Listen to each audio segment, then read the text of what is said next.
दोस्तों 2021 की वो तस्वीरें शायद ही कोई भूल पाया हो। काबुल का आसमान धुएं से भरा था और जमीन पर सिर्फ चीख पुकार थी। दुनिया ने देखा था कि कैसे लोग देश छोड़ने के लिए प्लेन्स के पहिए पकड़कर लटक रहे थे। उस वक्त हर किसी ने यही कहा था, अब अफगानिस्तान का गेम ओवर है।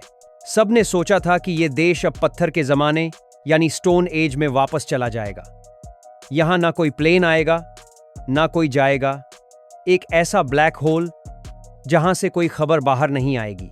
लेकिन अगर मैं आपसे कहूं कि वो तस्वीर अब पुरानी हो चुकी है, अगर मैं आपसे कहूं कि उसी काबुल में जहां कल तक तबाही थी, आज वहां आर्टिफिशियल इंटेलिजेंस, हाई टेक राडार्स और दुनिया की सबसे एडवांस्ड सिक्योरिटी सिस्टम्स लग चुकी हैं।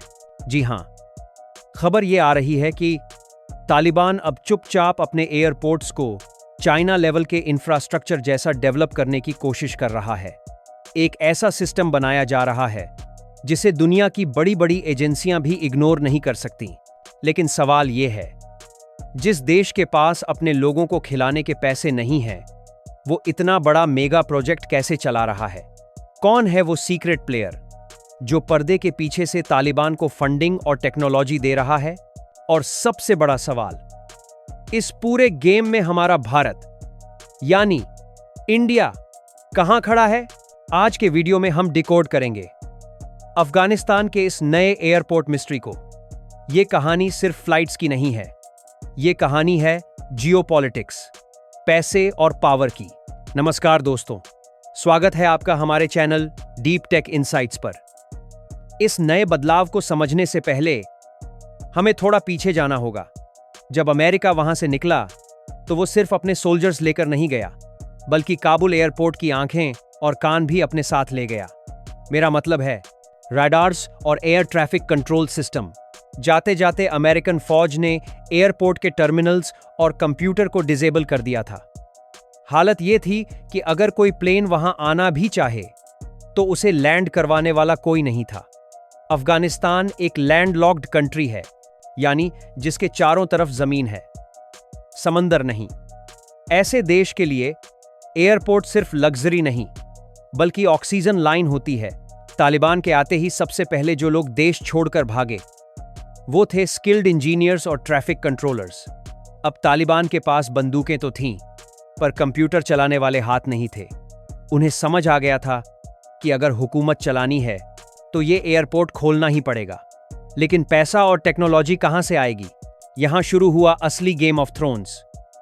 शुरुआत में लगा कि कतर और टर्की मिलकर काबुल एयरपोर्ट को संभालेंगे।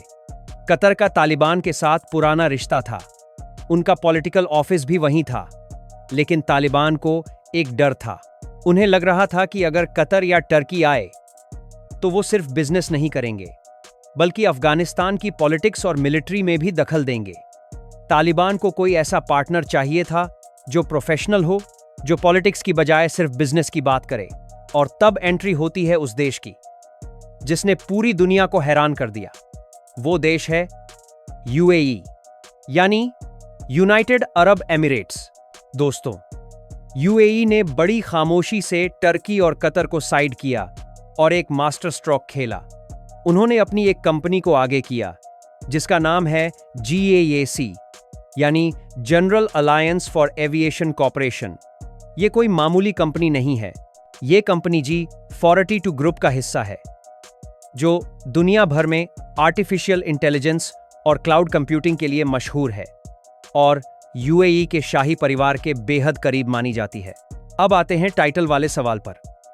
क्या वाकई ये चाइना जैसा मेगा एयरपोर्ट बन रहा है? देखिए, चाइना जैसा कहने का मतलब है हाई टेक सर्विलांस और मॉडर्नाइजेशन। इस डील के तहत यूएई की कंपनी ने काबुल, कांधार और हेरात जैसे बड़े एयरपोर्ट्स का कंट्रोल अपने हाथ में लिया है। ये लोग वहां 3 बड़े काम कर रहे हैं। पहला, AI बेस्ड स्क्रीनिंग। वहां अब ऐसी मशीनें लगाई जा रही हैं जो चेहरे और लगेज को एडवांस तरीके से स्कैन करती हैं। दूसरा, डिजिटल एयर ट्रैफिक कंट्रोल, बिना ह्यूमन एरर के प्लेन्स को गाइड करने वाला सिस्टम। तीसरा, ग्राउंड हैंडलिंग, जिसमें फ्यूल भरना, सफाई और कार्गो मैनेज करना शामिल है। ये सब कुछ वैसा ही है जैसा किसी मॉडर्न डेवलप्ड कंट्री में होता है। तालिबान के लिए ये किसी सपने से कम नहीं था। लेकिन यूएई ये सब क्यों कर रहा है? क्या वो समाज सेवा कर रहा है? बिल्कुल नहीं। असल में ये एक बिजनेस पार्टनरशिप है। जब भी कोई इंटरनेशनल फ्लाइट अफगानिस्तान के ऊपर से गुजरती है या ओवरफ्लाई करती है तो उसे ओवरफ्लाइट फीस देनी पड़ती है। अफगानिस्तान की ज्योग्राफिकल लोकेशन ऐसी है कि यूरोप से एशिया जाने वाले हजारों प्लेन्स को यही छोटा रास्ता पड़ता है। एक प्लेन का टोल टैक्स हजारों डॉलर्स में होता है। यूएई की मदद से जब सिस्टम वापस ऑनलाइन आया तो तालिबान को वापस डॉलर्स मिलने शुरू हो गए। ये वही पैसा है जो इस सिस्टम को अपग्रेड करने में लग रहा है। यानी अफगानिस्तान की हवा का पैसा ही अफगानिस्तान की जमीन को मॉडर्न बना रहा है। अब सबसे बड़ा सवाल, इस पूरे खेल में इंडिया कहां खड़ा है? क्योंकि पड़ोस में अगर इतना बड़ा हाईटेक चेंज हो रहा हो तो भारत आंखें बंद करके नहीं बैठ सकता। इंडिया के लिए यह खबर मिक्स्ड फीलिंग्स वाली है। आइए इसे पॉइंट बाय पॉइंट समझते हैं। पहला, पाकिस्तान का पत्ता कट। सबसे अच्छी खबर यह है कि इस एयरपोर्ट डील में पाकिस्तान कहीं नहीं है। पाकिस्तान चाहता था कि एयरपोर्ट का कंट्रोल उसके पास हो ताकि वो अफगानिस्तान को अपने हिसाब से चला सके। लेकिन तालिबान ने पाकिस्तान को दूर रखा और यूएई को चुना। यूएई और इंडिया के रिलेशंस आज के दौर में बहुत मजबूत हैं। अगर कंट्रोल यूएई के पास है तो इंडिया थोड़ा रिलैक्स महसूस कर सकता है कि वहां कोई भारत विरोधी साजिश नहीं रची जाएगी। दूसरा, सेंट्रल एशिया का रास्ता। इंडिया के लिए अफगानिस्तान एक दरवाजा है। हमारा चाबहार पोर्ट प्रोजेक्ट जो ईरान में है वो अफगानिस्तान के जरिए ही हमें सेंट्रल एशिया यानी उज्बेकिस्तान और तजाकिस्तान से जोड़ता है। अगर अफगानिस्तान में एयरपोर्ट्स और ट्रांसपोर्ट सिस्टम सही चलता है तो इंडिया का ट्रेड बढ़ेगा। एक स्टेबल अफगानिस्तान इंडिया के फेवर में है। तीसरा, सिक्योरिटी कंसर्न्स। लेकिन सिक्के का दूसरा पहलू भी है। हाईटेक एयरपोर्ट होने का मतलब ये नहीं कि खतरा टल गया। इंडिया की चिंता ये है कि इन एयरपोर्ट्स का इस्तेमाल टेरर फंडिंग या टेररिस्ट्स की आवाजाही के लिए ना हो। इसीलिए इंडिया ने अपनी पॉलिसी को वेट एंड वॉच से बदलकर टेक्निकल एंगेजमेंट पर शिफ्ट किया है। हमने वहां अपनी टेक्निकल टीम भेजी है। हम तालिबान को ऑफिशियल रिकॉग्निशन यानी मान्यता नहीं देते, लेकिन हम वहां मौजूद हैं ताकि हमारे इंटरेस्ट्स सेफ रहें और हम वहां की डेवलपमेंट पर नजर रख सकें। दोस्तों, हमने यूएई की बात की, लेकिन चाइना का जिक्र ना हो। यह कैसे हो सकता है? क्योंकि इंफ्रास्ट्रक्चर का असली बिग प्लेयर तो वही बने रहना चाहता है जहां यूएई अभी मैनेजमेंट संभाल रहा है। वहीं चाइना की नजर अफगानिस्तान की जमीन के नीचे छुपे खजाने पर है, यानी लिथियम और कॉपर। चाइना चाहता है कि ये एयरपोर्ट्स जल्दी से जल्दी फुली फंक्शनल हों ताकि वो अपने इंजीनियर्स और माइनिंग इक्विपमेंट वहां भेज सके। रिपोर्ट ये भी है कि चाइना अपनी बेल्ट एंड रोड इनिशिएटिव यानी BRI को अफगानिस्तान के जरिए आगे बढ़ाना चाहता है। अगर ये यूएई वाला एक्सपेरिमेंट सफल रहा तो आप देखेंगे कि अगले कुछ सालों में चाइना वहां बड़े रनवेज और कार्गो टर्मिनल्स बनाने के लिए हैवी फंडिंग दे सकता है। तालिबान को पैसा चाहिए और चाइना को रिसोर्सेज। ये एक परफेक्ट मैच दिख रहा है। सब कुछ सुनने में बड़ा फैंसी लग रहा है। Hi-tech cameras, AI systems, dollars की बारिश, लेकिन जमीन पर हकीकत अभी भी कांटों भरी है। सबसे बड़ी मुश्किल है भरोसा। दुनिया की बड़ी एयरलाइंस जैसे ब्रिटिश एयरवेज, लुफ्थांसा या अमेरिकन एयरलाइंस अभी भी अफगानिस्तान के ऊपर से उड़ने से डरती हैं। उन्हें डर है कि कहीं कोई मिसाइल अटैक ना हो जाए या ISIS के द्वारा कोई हमला ना हो जाए। दूसरी मुश्किल है सैंक्शंस। बैंकिंग सिस्टम अभी भी ठप पड़ा है। इंश्योरेंस कंपनियां अफगानिस्तान जाने वाले जहाजों का इंश्योरेंस करने को तैयार नहीं होती। जब तक ये फाइनेंशियल आइसोलेशन खत्म नहीं होता तब तक ये एयरपोर्ट सिर्फ एक चमचमाता हुआ बिल्डिंग बनकर रह जाएगा, एक बिजी ग्लोबल हब नहीं बन पाएगा।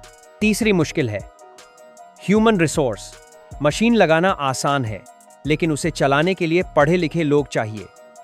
अफगानिस्तान का ब्रेन ड्रेन हो चुका है। क्या तालिबान अपने ही लोगों को वापस बुला पाएगा? तो दोस्तों, बात साफ है। अफगानिस्तान के बंद दरवाजे अब धीरे धीरे खुल रहे हैं। यूएई की मदद से तालिबान ने एक बड़ा टेक्नोलॉजिकल लीप लिया है, जिसे इग्नोर नहीं किया जा सकता। ये प्रोजेक्ट सिर्फ एक एयरपोर्ट का नहीं है। ये तालिबान की कोशिश है दुनिया को ये दिखाने की कि वो अब सिर्फ लड़ना नहीं, बल्कि देश चलाना भी जानते हैं। इंडिया के लिए ये एक नाजुक मोड़ है। हमें खुश होना चाहिए कि पाकिस्तान आउट है और यूएई इन है, लेकिन साथ ही हमें सतर्क रहना होगा कि ये नया मॉडर्न अफगानिस्तान हमारे लिए कोई नई चुनौती ना खड़ी कर दे। आपका क्या मानना है? क्या यूएई और चाइना का पैसा अफगानिस्तान की तकदीर बदल पाएगा, या फिर ये सब सिर्फ रेत के महल यानी सैंड कासल्स की तरह ढेर हो जाएगा? अपनी राय हमें कमेंट सेक्शन में जरूर बताएं। हम हर कमेंट पढ़ते हैं। अगर आज का वीडियो आपको इन्फॉर्मेटिव लगा हो तो इसे लाइक करें और अपने दोस्तों के साथ शेयर करें, ताकि वो भी इस जियोपॉलिटिकल गेम को समझ सकें। ऐसी ही गहरी और इंटरेस्टिंग स्टोरीज के लिए हमारे चैनल को सब्सक्राइब करना ना भूलें। मिलते हैं अगले वीडियो में एक नई इन्वेस्टिगेशन के साथ। तब तक के लिए जय हिंद।